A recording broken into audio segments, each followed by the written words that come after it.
Bem-vindos à Livraria da Polis. Meu nome é Sofia e hoje você vai ouvir Dona Paula de Machado de Assis, conto da coleção Várias Histórias. Nesta narrativa, acompanhamos Dona Paula, Venancinha e Conrado em uma situação familiar marcada por ciúme, lembranças e antigas escolhas. Ao tentar resolver o problema da sobrinha, Dona Paula acaba encontrando algo que ainda vive dentro dela. Dona Paula. Não era possível chegar mais a ponto. Dona Paula entrou na sala exatamente quando a sobrinha enxugava os olhos cansados de chorar. Compreende-se o assombro da tia. Entender-se-á também o da sobrinha, em si sabendo que Dona Paula vive no alto da Tijuca, donde raras vezes desce. A última foi pelo Natal passado, e estamos em maio de 1882. Desceu ontem à tarde e foi para a casa da irmã, Rua do Lavradio. Hoje, tão depressa almoçou, vestiu-se e correu a visitar a sobrinha. A primeira escrava que a viu quis ir avisar a senhora. Mas Dona Paula ordenou-lhe que não. E foi pé ante pé, muito devagar, para impedir o rumor das saias. Abriu a porta da sala de visitas e entrou. Que é isto? Exclamou. Venancinha atirou-se-lhe aos braços e as lágrimas vieram-lhe de novo. A tia beijou-a muito, abraçou-a. Disse-lhe palavras de conforto e pediu e quis que lhe contasse o que era. Se alguma doença ou... Antes fosse uma doença, antes fosse a morte, interrompeu a moça. Não diga tolices, mas que foi? Anda, que foi? Venancinha enxugou os olhos e começou a falar. Não pôde ir além de 5 ou 6 palavras. As lágrimas tornaram tão abundantes e impetuosas que Dona Paula achou de bom aviso deixá-las correr primeiro. Entretanto, foi tirando a capa de rendas pretas que a envolvia e descalçando as luvas. Era uma bonita velha, elegante, de um par de olhos grandes que deviam ter sido infinitos. Enquanto a sobrinha chorava, ela foi cerrar cautelosamente a porta da sala e voltou ao canapé. No fim de alguns minutos, Venancinha cessou de chorar e confiou a tia o que era. Era nada menos que uma briga com o marido, tão violenta que chegaram a falar de separação. A causa eram ciúmes. Desde muito que o marido embirrava com o sujeito, mas na véspera à noite, em casa do ser, vendo-a dançar com ele 2 vezes e conversar alguns minutos, concluiu que eram namorados. Voltou amuado para casa. De manhã, acabado o almoço, a cólera estourou e ele disse-lhe coisas duras e amargas que ela repeliu com outras. Onde está teu marido? Perguntou a tia. Saiu. Parece que foi para o escritório. Dona Paula perguntou-lhe se o escritório era ainda o mesmo e disse-lhe que descansasse, que não era nada. Dali a 2 horas tudo estaria acabado. Calçava as luvas rapidamente. Titia vai lá? Vou, pois então. Vou. Teu marido é bom. São arrufos. 104? 104? Vou lá. Espera por mim, que as escravas não te vejam. Tudo isto era dito com volubilidade, confiança e doçura. Calçadas as luvas, pôs o mantelete e a sobrinha ajudou-a. Falando também, jurando que, apesar de tudo, adorava o Conrado. Conrado era o marido, advogado desde 1874. Dona Paula saiu, levando muitos beijos da moça. Na verdade, não podia chegar mais a ponto. De caminho, parece que ela encarou o incidente. Não digo desconfiada, mas curiosa, um pouco inquieta da realidade positiva. Em todo caso, ia resoluta a reconstruir a paz doméstica. Chegou, não achou o sobrinho no escritório, mas ele veio logo.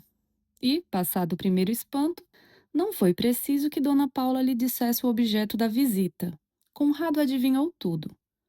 Confessou que fora excessivo em algumas coisas e, por outro lado, não atribuía à mulher nenhuma índole perversa ou viciosa. Só isso, no mais, era uma cabeça de vento, muito amiga de cortesias, de olhos ternos, de palavrinhas doces, e a leviandade também é uma das portas do vício.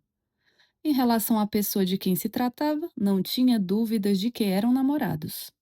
Venancinha contara só o fato da véspera, não referiu outros, 4 ou 5, o penúltimo no teatro, onde chegou a ver tal ou qual escândalo. Não estava disposto a cobrir com a sua responsabilidade os desassos da mulher, que namorasse, mas por conta própria. Dona Paula ouviu tudo, calada. Depois falou também. Concordava que a sobrinha fosse leviana, era próprio da idade. Moça bonita não sai à rua sem atrair os olhos, e é natural que a admiração dos outros a lisonjeie. Também é natural que o que ela fizer de lisonjeada pareça aos outros e ao marido um princípio de namoro. A fatuidade de uns e o ciúme do outro explicam tudo. Pela parte dela, acabava de ver a moça chorar lágrimas sinceras. Deixou-a consternada, falando de morrer, abatida com o que ele lhe dissera. E ele próprio só lhe atribuía leviandade. Por que não proceder com cautela e doçura, por meio de conselho e de observação, poupando-lhe as ocasiões, apontando-lhe o mal que fazem à reputação de uma senhora as aparências de acordo, de simpatia, de boa vontade para os homens? Não gastou menos de 20 minutos a boa senhora em dizer essas coisas mansas. Com tão boa sombra que o sobrinho sentiu apaziguar-se-lhe o coração. Resistia, é verdade. 2 ou 3 vezes, para não resvalar na indulgência, declarou à tia que entre eles tudo estava acabado. E, para animar-se, evocava mentalmente as razões que tinha contra a mulher. A tia, porém, abaixava a cabeça para deixar passar a onda, e surgia outra vez com seus grandes olhos sagazes e teimosos. Conrado ia cedendo aos poucos e mal. Foi então que Dona Paula propôs um meio-termo. Você perdoa-lhe, fazem as pazes e ela vai estar comigo na Tijuca 1 ou 2 meses, uma espécie de desterro. Eu, durante este tempo, encarrego-me de lhe pôr ordem no espírito. Valeu? Conrado aceitou. Dona Paula tão depressa obteve a palavra, despediu-se para levar a boa nova a outra. Conrado acompanhou-a até a escada. Apertaram as mãos. Dona Paula não soltou a dele sem lhe repetir os conselhos de brandura e prudência. Depois fez esta reflexão natural. E vão ver que o homem de quem se trata nem merece 1 minuto dos nossos cuidados. É um tal Vasco Maria Portela. Dona Paula empalideceu. Que Vasco Maria Portela? Um velho? Antigo diplomata que... Não, esse estava na Europa desde alguns anos, aposentado e acabava de receber um título de barão. Era um filho dele, chegado de pouco, um pelintra. Dona Paula apertou-lhe a mão e desceu rapidamente. No corredor, sem ter necessidade de ajustar a capa, fê-lo durante alguns minutos, com a mão trêmula e um pouco de alvoroço na fisionomia. Chegou mesmo a olhar para o chão, refletindo. Foi ter com a sobrinha, levando a reconciliação e a cláusula. Venancinha aceitou tudo. 2 dias depois, foram para a Tijuca. Venancinha ia menos alegre do que prometera. Provavelmente era o exílio, ou pode ser também que algumas saudades. Em todo caso, o nome de Vasco subiu à Tijuca, se não em ambas as cabeças, ao menos na da tia, onde era uma espécie de eco, um som remoto e brando. Alguma coisa que parecia vir do tempo de Stoltz e do Ministério Paraná. Cantora e ministério, coisas frágeis, não eram menos que a aventura de ser moça. E onde iam essas 3 eternidades? Jaziam nas ruínas de 30 anos. Era tudo que Dona Paula tinha em si e diante de si. Já se entende que o outro Vasco, o antigo, também foi moço e amou. Amaram-se, fartaram-se um do outro, à sombra do casamento, durante alguns anos e, como o vento que passa, não guarda a palestra dos homens. Não há meio de escrever aqui o que então se disse da aventura. A aventura acabou. Foi uma sucessão de horas doces e amargas, de delícias, de lágrimas, de cóleras, de arroubos, drogas várias com que encheram a esta senhora a taça das paixões. Dona Paula esgotou-a inteira e emborcou-a depois para não mais beber. A saciedade trouxe-lhe a abstinência, e com o tempo foi esta última fase que fez a opinião. Morreu-lhe o marido e foram vindos os anos. Dona Paula era agora uma pessoa austera e pia, cheia de prestígio e consideração. A sobrinha que lhe levou o pensamento ao passado. Foi a presença de uma situação análoga, de mistura com o nome e o sangue do mesmo homem, que lhe acordou algumas velhas lembranças. Não esqueçam que elas estavam na Tijuca, que iam viver juntas algumas semanas, e que uma obedecia à outra. Era tentar e desafiar a memória. Mas nós deveras não voltamos à cidade tão cedo? Perguntou Venancinha rindo no outro dia de manhã. Já estás aborrecida? Não, não, isso nunca, mas pergunto. Dona Paula, rindo, também fez com o dedo um gesto negativo. Depois perguntou-lhe se tinha saudades cá de baixo. Venancinha respondeu que nenhumas. E para dar mais força à resposta, acompanhou-a de um descair dos cantos da boca, a modo de indiferença e desdém. Era por demais na carta. Dona Paula tinha o bom costume de não ler as carreiras, como quem vai salvar o pai da forca, mas devagar, enfiando os olhos entre as sílabas e entre as letras, para ver tudo, e achou que o gesto da sobrinha era excessivo. Eles amam-se, pensou ela. A descoberta avivou o espírito do passado. Dona Paula forcejou por sacudir fora essas memórias importunas. Elas, porém, voltavam, ou de manso ou de assalto, como raparigas que eram, cantando, rindo, fazendo o diabo. Dona Paula tornou aos seus bailes de outro tempo, as suas eternas valsas que faziam pasmar a toda a gente, as mazurcas, que ela metia a cara da sobrinha como sendo a mais graciosa coisa do mundo. E aos teatros, e às cartas, e vagamente aos beijos. Mas tudo isso, e esta é a situação, tudo isso eram como as frias crônicas, esqueletos da história, sem a alma da história.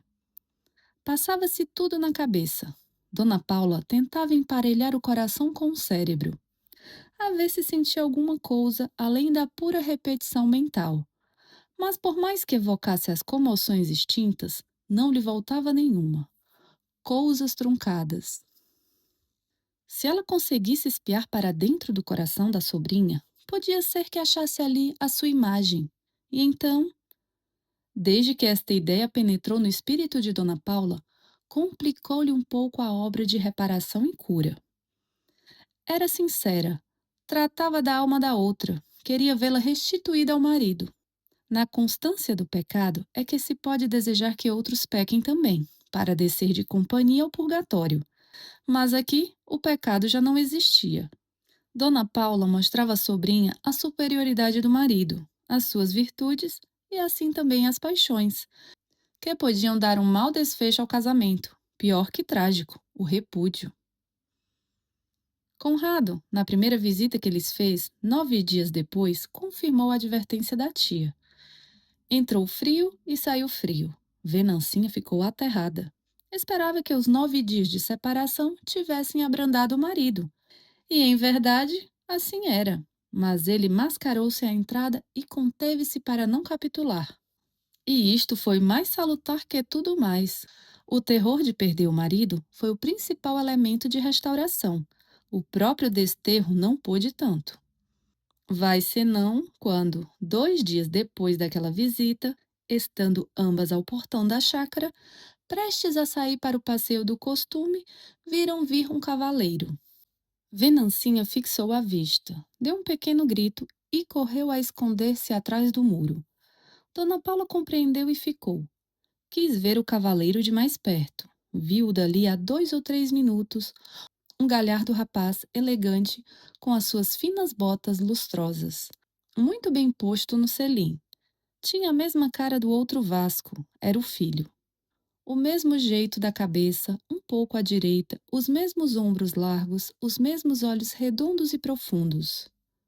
Nessa mesma noite, Venancinha contou-lhe tudo, depois da primeira palavra que ela lhe arrancou. Tinham se visto nas corridas, uma vez logo que ele chegou da Europa. 15 dias depois, foi-lhe apresentado em um baile e pareceu-lhe tão bem, com um ar tão parisiense, que ela falou dele na manhã seguinte ao marido. Conrado franziu o sobrolho, e foi este gesto que lhe deu uma ideia que até então não tinha. Começou a vê-lo com prazer, daí a pouco com certa ansiedade. Ele falava-lhe respeitosamente. Dizia-lhe coisas amigas, que ela era a mais bonita moça do Rio e a mais elegante, que já em Paris ouvira elogiá-la muito por algumas senhoras da família Alvarenga. Tinha graça em criticar os outros e sabia dizer também umas palavras sentidas, como ninguém. Não falava de amor, mas perseguia com os olhos. E ela, por mais que afastasse os seus, não podia afastá-los de todo. Começou a pensar nele amiudamente, com interesse, e quando se encontravam, batia-lhe muito o coração. Pode ser que ele lhe visse então no rosto a impressão que fazia. Dona Paula, inclinada para ela, ouvia essa narração, que aí fica apenas resumida e coordenada. Tinha toda a vida nos olhos, a boca meio aberta parecia beber as palavras da sobrinha, ansiosamente, como um cordial. E pedia-lhe mais, que lhe contasse tudo, tudo. Venancinha criou confiança. O ar da tia era tão jovem, a exortação tão meiga e cheia de um perdão antecipado, que ela achou ali uma confidente e amiga. Não obstante algumas frases severas que lhe ouviu, mescladas às outras por um motivo de inconsciente hipocrisia. Não digo cálculo. Dona Paula enganava-se a si mesma. Podemos compará-la a um general inválido, que forceja por achar um pouco do antigo ardor na audiência de outras campanhas. Já vê-se que teu marido tinha razão, dizia ela. Foste imprudente, muito imprudente. Venancinha achou que sim, mas jurou que estava tudo acabado. Receio que não. Chegaste a amá-lo deveras? Titia, tu ainda gostas dele. Juro que não. Não gosto, mas confesso, sim, confesso que gostei. Perdoe-me tudo. Não diga nada a Conrado. Estou arrependida. Repito que a princípio um pouco fascinada. Mas que é a senhora? Ele declarou-te alguma coisa? Declarou. Foi no teatro, uma noite, no teatro lírico, à saída. Tinha costume de ir buscar-me ao camarote e conduzir-me até o carro. E foi à saída, duas palavras. Dona Paula não perguntou por pudor as próprias palavras do namorado, mas imaginou as circunstâncias, o corredor, os pares que saíam, as luzes, a multidão, o rumo das vozes, e teve o poder de representar com o quadro um pouco das sensações dela, e pediu-lhes com interesse astutamente. Não sei o que senti, acudiu a moça, cuja comoção crescente ia desatando a língua. Não me lembro dos primeiros 5 minutos, creio que fiquei séria. Em todo caso, não lhe disse nada. Pareceu-me que toda a gente olhava para nós, que teriam ouvido, e quando alguém me cumprimentava sorrindo, dava-me a ideia de estar caçoando. Desci as escadas não sei como. Entrei no carro sem saber o que fazia. Ao apertar-lhe a mão, afrouxei bem os dedos. Juro-lhe que não queria ter ouvido nada. Conrado disse-me que tinha sono e encostou-se ao fundo do carro. Foi melhor assim, porque eu não sei que diria. Se tivéssemos ido de ir conversando. Encostei-me também, mas por pouco tempo. Não podia estar na mesma posição. Olhava para fora através dos vidros e só via o clarão dos lampiões de quando em quando. E afinal, nem isso mesmo. Vi os corredores do teatro, as escadas, as pessoas e ele ao pé de mim, cochichando as palavras, 2 palavras só. E não posso dizer o que pensei em todo esse tempo. Tinha as ideias baralhadas, confusa, uma revolução em mim. Mas em casa, despindo-me, é que eu pude refletir um pouco, mas muito pouco. Dormi tarde e mal. De manhã tinha a cabeça aturdida. Não posso dizer que estava alegre nem triste. Lembro-me que pensava muito nele, e para arredá-lo prometi a mim mesma revelar tudo ao Conrado, mas o pensamento voltava outra vez. De quando em quando parecia-me escutar a voz dele e estremecia. Cheguei a lembrar-me que, à despedida, lhe dera os dedos frouxos e sentia, não sei como diga, uma espécie de arrependimento, um medo de o ter ofendido, e depois vinha o desejo de o ver outra vez. Perdoe-me, titia. A senhora é que quer que lhe conte tudo. A resposta de Dona Paula foi apertar-lhe muito a mão e fazer um gesto de cabeça. Afinal, achava alguma coisa de outro tempo. Ao contato daquelas sensações ingenuamente narradas. Tinha os olhos, ora meio cerrados, na sonolência da recordação, ora aguçados de curiosidade e calor, e ouvia tudo, dia por dia, encontro por encontro, a própria cena do teatro que a sobrinha a princípio lhe ocultara. E vinha tudo mais, horas de ânsia, de saudade, de medo, de esperança, desalentos, dissimulações, ímpetos, toda a agitação de uma criatura em tais circunstâncias. Nada dispensava a curiosidade insaciável da tia. Não era um livro, não era sequer um capítulo de adultério, mas um prólogo, interessante e violento. Venancinha acabou. A tia não lhe disse nada, deixou-se estar metida em si mesma. Depois acordou, pegou-lhe na mão e puxou-a. Não lhe falou logo. Fitou-a primeiro e, de perto, toda essa mocidade inquieta e palpitante, a boca fresca, os olhos ainda infinitos, e só voltou a si quando a sobrinha lhe pediu outra vez perdão. Dona Paula disse-lhe tudo o que a ternura e a austeridade da mãe lhe poderia dizer. Falou-lhe de castidade, de amor ao marido, de respeito público. Foi tão eloquente que Venancia não pôde conter-se e chorou. Veio o chá, mas não há chá possível depois de certas confidências.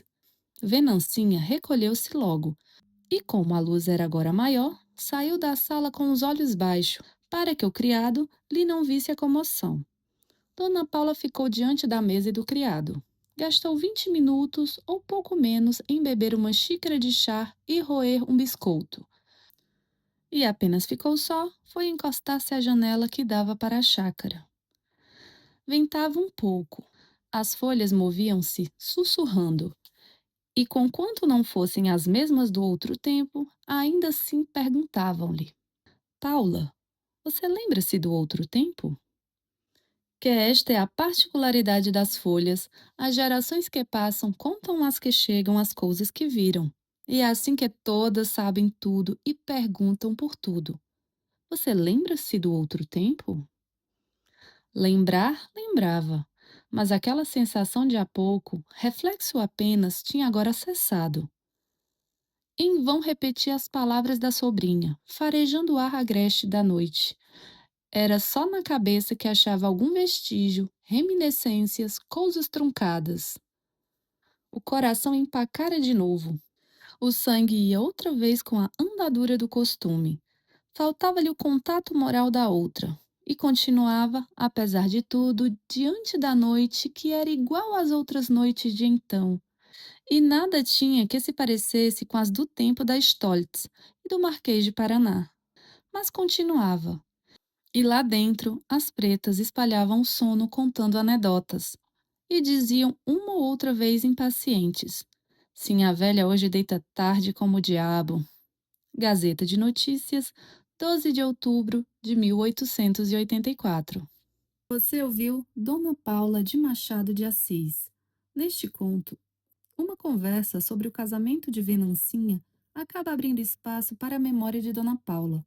O problema da sobrinha traz de volta uma antiga história, guardada em silêncio, mas ainda presente. Machado trabalha aqui com o peso das lembranças e com aquilo que a pessoa escolhe calar ao longo da vida.